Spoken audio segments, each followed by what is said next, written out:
They say the highway remembers. Every mile of cracked asphalt, every rusted sign, every lonely diner and gas station has a story. Some of them are love stories. Some are tragedies. And some are warnings. It was raining the night Emily Rhodes found Henry Cole's journal. The rain came down in silver ropes, pooling under the buzzing streetlights of Chicago. The thrift store sat tucked between a shuttered barbershop and a corner deli, its single neon open sign flickering as though unsure of its own welcome. Emily pushed the door and stepped into the smell of dust and furniture polish. A bell rang, thin and lonely. Emily wasn't looking for anything in particular. She wasn't supposed to be out at all. Her editor was waiting for copy on an article about urban redevelopment, but something had driven her out into the storm. She told herself it was just the need for air. In truth, she had been restless for weeks. The news cycle had turned into a wheel, spinning over the same stories until everything felt hollow. Her fingers traced the spines of old books until they found it a leather-bound journal, soft with use. The name on the inside cover was written in a hurried scrawl, Henry Cole. The first page was dated July 1978. Emily flipped through, at first idly, then with growing focus. The entries were uneven, as though written on the run. Henry wrote of endless nights on Route 66, of trucks that moved with no drivers, of lights in the desert sky that made the world hold its breath. Emily sat cross-legged on the dusty wooden floor and read until the shopkeeper cleared his throat and reminded her they were closing. She bought the journal for $5, tucked it into her coat, and walked back into the wet night with the feeling she had just stolen something important. That night she read the journal cover to cover in her apartment. Each entry felt closer, more urgent, until she was certain she could hear Henry's pen scratching in the next room. One line stuck with her, asterisk, if someone finds this, follow the road. Tell them what happened. Don't let it die out here. Asterisk. By dawn, Emily had packed a duffel bag. She loaded her aging Corolla with notebooks, a tape recorder, her camera, and the journal itself. She left a message on her editor's voicemail, going west. Story might take a while. She didn't explain. The first miles out of Chicago were wet and gray. Trucks hissed along the interstate, and Emily felt like she was already leaving the ordinary world behind. She stopped at a diner on the edge of town where the waitress filled her coffee 3 times without asking and said, "You headed far?" Emily nodded. "Keep your lights on," the waitress said. "Long road gets dark." By the time she reached Joliet, the rain had thinned to a mist. The road signs began to change, their edges worn by decades of wind. Route 66 unfurled before her, cracked and faded but still leading west, as though waiting for her. That night she stayed in a motel with buzzing fluorescent lights and carpet that smelled faintly of bleach. She laid the journal on the nightstand and traced Henry's words with her finger. She wasn't sure what she was looking for, a mystery to solve, maybe, or just a reason to keep going. Outside, a semi roared past, shaking the windows. Emily turned off the light and let the sound of the highway lull her to sleep. Somewhere in the dark, a radio crackled to life on its own. Static filled the room, then a voice, faint, male, whispered, asterisk, "Don't trust the lights." Asterisk. Emily sat bolt upright, heart hammering. The radio went silent. She didn't sleep the rest of the night. At dawn, she got back in the car and started the engine. The road west was waiting. The further west you go, the more the road starts to talk. Not with words, not exactly, more like with moods. Gas stations whisper. Motels sigh. The horizon starts looking back at you. Emily crossed out of Illinois with the morning sun rising at her back, its light turning the mist over the fields into ghostly shapes. The road narrowed in places where weeds broke through the cracks, a reminder that Route 66 had been half forgotten since the interstates took over. In a small Missouri town, she stopped for gas. The station was a squat building, its paint peeling, the pumps older than she was. An attendant came out slowly, wiping his hands on a rag. He was the kind of man who looked like he belonged to the road itself, leathered skin, a cap that might have been new once in 1983. "You headed far?" he asked. "California," Emily said. He squinted toward the west. "Then you're on the right road. Just don't stop for anything that doesn't wave you down proper." Emily frowned. "What do you mean?" "Out here, lights play tricks," he said. "You see headlights behind you, you keep going till they pass. If they don't pass, you don't slow down." Henry Cole knew that. "Didn't save him." Emily's stomach tightened. "You knew him?" The man nodded. "Passed through here. Tall kid, eyes like he hadn't slept. Spent half an hour sitting right there, chain smoking, staring at the horizon. Said he thought something was following him. I believed him." Emily wrote every word down, the gas smell sharp in her nose. She drove for hours after that, stopping at roadside diners and listening to stories. In a diner with linoleum floors and faded Coca-Cola posters, a waitress named Loretta told her Henry had passed through one night and left without touching his pie. Said he'd seen trucks without drivers, Loretta said, pouring coffee until the cup steamed. We all laughed. He didn't. Every story seemed to add weight to Henry's journal. The entries were getting darker, more frantic as she read them each night. He wrote of roads that felt longer than they should, of hours he couldn't account for, of a low humming sound that followed him until sunrise. One night, outside Tulsa, Emily pulled into a cheap motel with a flickering neon vacancy sign. The air smelled like ozone, like a storm was coming though the sky was clear. Inside her room, she sat cross-legged on the bed with the journal open, recording notes into her phone. Somewhere outside, a truck engine rumbled slow, steady. She went to the window. The parking lot was empty. The sound grew louder, then faded, as if the truck had passed straight through without stopping.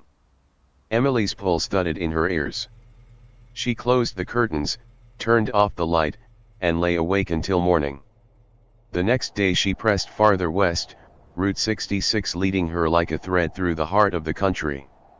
In Oklahoma she found a man named Big Joe, a trucker with arms like steel cables and a smile that didn't quite reach his eyes. He met her at a diner counter, stirring sugar into coffee until it dissolved. "You a reporter?" he asked. "Sometimes," Emily said. "Then listen close. I saw Henry once, long time ago, near Albuquerque. Kid was a wreck. Said there were trucks running at night with no plates. Said he'd followed one into the desert, saw men unloading something they didn't want seen. What did he do?" Big Joe stared into his coffee. "He kept running. That's what you do. You keep running till something catches you, or you run out of road." Emily thanked him and drove away, her hands gripping the wheel tighter than before. That night, she stopped at a motel where Route 66 had nearly dissolved into dirt. The clerk was a man with a television blaring some late-night show. He handed her the key without a word. In the dark, Emily turned on the radio and scanned for a station. Static, then music, then faintly a man's voice. "Don't trust the lights." The same words she'd heard back in Chicago. Emily sat frozen, the hair on her arms standing up. When she finally slept, she dreamed of headlights appearing in pairs, then vanishing, then appearing again closer this time. Arizona isn't a place you drive through. It's a place that tests you. The road out here isn't just asphalt, it's a line between what you know and what you don't want to know. Emily crossed into Arizona just after noon, the sun overhead so bright it washed the world pale. The horizon stretched in every direction, so wide it felt like she was the only person left alive. Route 66 here was no longer a tidy tourist relic, it was cracked, forgotten, and in some places swallowed by sand. She stopped at a weather-beaten gas station, the kind that seemed like it had been dropped in the middle of nowhere as a dare. The pumps were old, the numbers faded. A man in coveralls sat in the shade, smoking. "You're a long way from home," he said. "Following a story," Emily said. He spat into the dust. "Stories don't end well out here." Emily hesitated. "You ever hear of Henry Cole?" The man nodded once, like a slow verdict. "He came through. Left me with a feeling I couldn't shake. Sat right there and asked me if I'd ever heard engines that didn't belong to anything.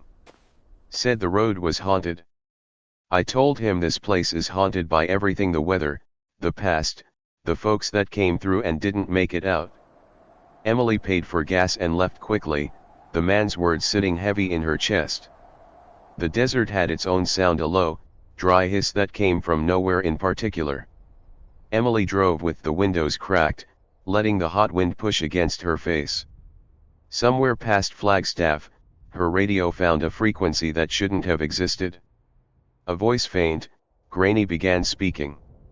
"Mile marker 71, they're coming tonight." Emily grabbed her recorder and hit record, heart thudding. "Who is this?"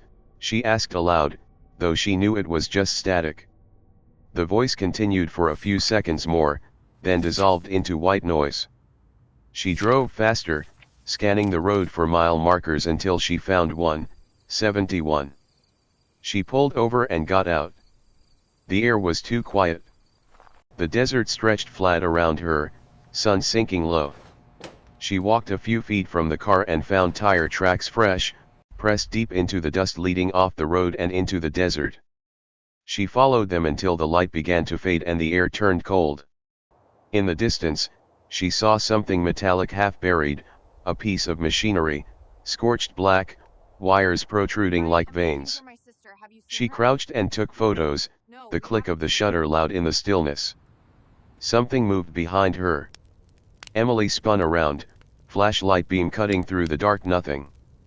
The desert was empty. But when she turned back, the tire tracks were gone, smoothed over as if they'd never existed. That night she stayed at a roadside motel that leaned more toward ruin than comfort. The clerk looked like he hadn't seen another traveler in weeks. "Storm coming," he said, handing her the key. Inside the room, Emily sat with Henry's journal open on her lap. The entries here were nearly illegible, frantic scrawls. He wrote about being chased off the road by trucks that appeared out of nowhere. About lights that followed him even when he killed his headlights. One line was circled twice. "If you see them, keep driving. Don't stop no matter what."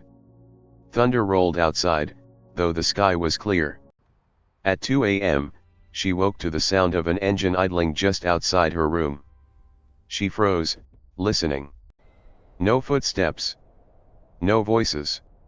When she finally gathered the courage to look through the curtain, the parking lot was empty. By the time morning came, Emily felt the weight of Henry's fear pressing into her bones. She kept driving west, every mile marker like a countdown. She passed an abandoned diner, its sign hanging by one rusted chain. Against her better judgment, she pulled over and stepped inside. The air smelled of dust and rot, but the counter had a single coffee cup sitting upright, as though waiting for someone. She took a single step forward and the jukebox in the corner came alive. It played a song she didn't know, tinny and warbling, but halfway through the first verse, the music cut out and a man's voice filled the room. "Emily." Her blood ran cold. She backed out, heart hammering, and ran for the car. When she drove off, headlights appeared in her rearview mirror far back, but steady. They followed her for miles. When she finally turned onto a different stretch of road, the lights were gone. Emily pulled into a rest stop as the sun dipped below the horizon, her hands shaking on the wheel. She sat there until the stars came out impossibly bright, like eyes staring down. Henry's journal lay open in the passenger seat, a single page fluttering in the night wind. "Don't trust the lights. New Mexico has edges that feel sharp, mesas, fences, roads that cut across emptiness like scars. And if you're paying attention, you can feel the land paying attention back. Emily crossed into New Mexico under a blood-orange sunset. The sky felt wider here, the colors deeper, as though she had driven into a painting too large for her eyes to hold all at once. The air smelled of dry sage and gasoline. Route 66 here was even lonelier than Arizona. The road cut through mesas and empty plains, and every shadow stretched too far. Emily kept her headlights on even during the day. At a truck stop outside Tucumcari, she met a man who called himself Sheriff Alvarez. He was in plain clothes, sitting at the counter with a slice of pie and a coffee he didn't seem to be drinking. "You're following Henry Cole," he said without looking at her. Emily froze. "How do you know that?" "You have the look," he said. "And word travels. Folks saw you asking questions back in Flagstaff. Saw you stopping where he stopped." Emily slid onto the stool next to him. "Then maybe you can tell me what happened to him." Alvarez shook his head slowly. "You don't want that story?" "I do." He turned to look at her finally. His eyes were tired. Henry thought he found something. Government site out past Gallup testing ground, airstrip, something they shut down but never really gave up. He got too close. Folks started seeing trucks with no plates, drivers with no faces, at least not ones they could remember. Then Henry vanished. They found his car, not him. Emily leaned in. "Do you think he's dead?"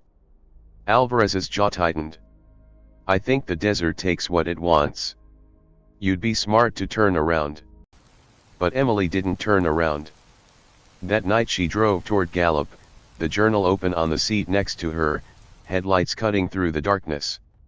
Around midnight, she saw them, shapes on the side of the road. Figures. At first she thought they were fence posts or signs. But as she got closer, they shifted, just slightly, as though they'd been waiting for her. Emily's chest tightened. She pressed harder on the gas, passing them in a blur. When she looked in the rearview mirror, they were gone. Then the radio came alive with static. "Mile marker 89, turn back." Emily gripped the wheel tighter. "Not a chance," she whispered. Just before dawn, she found the place Henry had described, an old airstrip, chain link fence torn open, weeds breaking through the cracked pavement. Inside one of the crumbling hangars, she found papers scattered across the floor, maintenance logs, shipping manifests, blueprints of something she couldn't identify.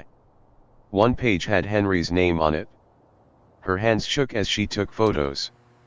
Outside, an engine rumbled deep, mechanical. Emily froze, listening. It was close. Too close. She slipped out the back and ran for her car. When she started the engine, headlights appeared in her rearview mirror. A truck, huge, unmarked, rolling fast. Emily floored the accelerator. The truck followed, closing the distance. She turned off her lights, swerving onto a side road. The truck roared past, then braked, reversing. Emily's breath came in gasps. She slammed the car into gear and took off down the dirt road, dust cloud billowing behind her. For what felt like an hour, the truck followed. Then just as suddenly it was gone. Emily stopped in the middle of the empty road, heart pounding so hard it hurt. The desert was silent again. When she finally pulled into a motel at sunrise, her hands were still shaking.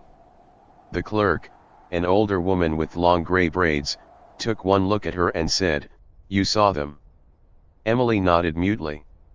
"They don't like being seen," the clerk said. "Who are they?" The woman shrugged. "Not my business. Best not to make it yours either." But it was too late for Emily. She had Henry's name on a document now. And she was closer than ever. California is supposed to be the end of the road. The dream. But for some, it's where the road stops pretending to be safe. Emily crossed the state line just after sunset. The desert here felt different, sharper, thinner, as though something had scraped the sky clean. The air was heavy with the smell of dust and hot metal. Henry's journal had only a few entries left, each one shorter, more frantic. Lights over the road. Men watching. If I stop, it's over. Can't sleep. Can't eat. They know where I am. If anyone finds this, look near the strip. You'll see what I saw. Emily drove through the night, the headlights tunneling through the dark. Every shadow seemed alive. She found the strip near Barstow, a wide stretch of sand with the ghostly remains of an airfield, little more than concrete pads and rusted hangars. She parked, killed the engine, and stepped out into silence so complete it rang in her ears. The moon hung low, lighting the desert silver. She walked toward the hangar, recorder in hand. Her footsteps echoed on the cracked floor. Inside, she found scorch marks on the ground, blackened tire tracks, and a single boot print. She crouched, running her fingers over it. The air shifted. The temperature dropped suddenly, her breath visible in the beam of her flashlight. And then she saw him. Henry. Not alive, not exactly. More like a memory replaying itself. He was running, clutching the journal, shouting words she couldn't make out. Behind him, lights descended bright, silent, hovering. Men in dark uniforms emerged from the glare, moving in perfect unison. Henry turned once, looked right at her though he couldn't have, and then vanished as the lights swallowed him whole. Emily staggered backward, heart hammering. The vision dissolved, leaving her alone. Outside, an engine roared to life. The same unmarked truck she'd seen in New Mexico sat at the edge of the strip, headlights on this time, blindingly bright. Emily ran for her car, started the engine, and tore out of there, sand spraying behind her tires. The truck followed. For miles, it stayed right on her tail, never passing, never falling back. Emily pushed the Corolla to its limit. She swerved onto the highway, headlights bouncing. The truck stayed with her, the lights too bright, too steady. At one point she thought she heard a voice over the roar of the engine. Don't stop. Finally, just as her fuel light came on, she saw the glow of a town ahead, a diner, a few gas pumps, a scattering of lights. She barreled into the parking lot, tires screeching, jumped out of the car and found the place empty. No people. No sound. The truck was gone. Emily sank to her knees, sobbing with adrenaline. When she finally stood, she noticed a shape on the diner counter through the window. The journal. Henry's journal. But she had left it on the passenger seat of her car.